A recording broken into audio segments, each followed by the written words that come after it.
হরে কৃষ্ণ।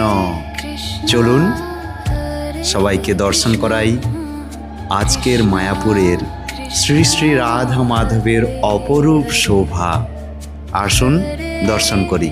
কলিযুগের এই অশান্ত সময়ে যখন চারপাশে কেবল অস্থিরতা, তখন শ্রী ভগবানের এই দিব্য শ্রী বিগ্রহের দর্শনই আমাদের একমাত্র পরম আশ্রয়। তপ্ত কাঞ্চন বর্ণা শ্রীমতী রাধারানী এবং নবঘনশ্যাম মাধব আজ তাদের সখীদের সপ্রেম সেবায় ভক্তদের হৃদয় হরণ করতে এক অপরূপ সাজে সেজে উঠেছেন। এই নয়ন অভিরাম রূপ যেন আমাদের আত্মার তৃষ্ণা মিটিয়ে দেয় এবং অন্তরকে ভক্তি ও শান্তিতে পরিপূর্ণ করে তোলে। মায়াপুরের এই পবিত্র পরিবেশে শ্রী রাধা মাধবের শ্রীচরণে আত্মনিবেদন করাই হল জীবনের চরম সার্থকতা।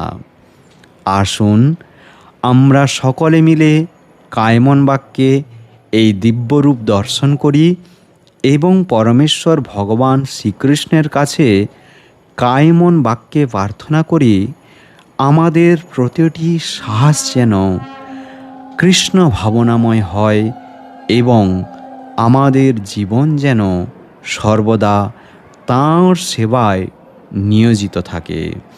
হে কৃষ্ণ করুণা সিন্ধু দীনবন্ধু জগৎপতে গোপেশ গোপিকা কান্ত রাধাকান্ত নমস্তুতে।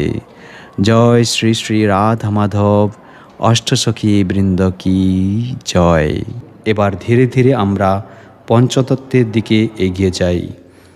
জয় শ্রীকৃষ্ণ চৈতন্য প্রভু নিত্যানন্দ শ্রী অদ্বৈত গদাধর শ্রীবাসাদি গৌরভক্তবৃন্দ। কে যাবে ভাই ভব সিন্ধু পার,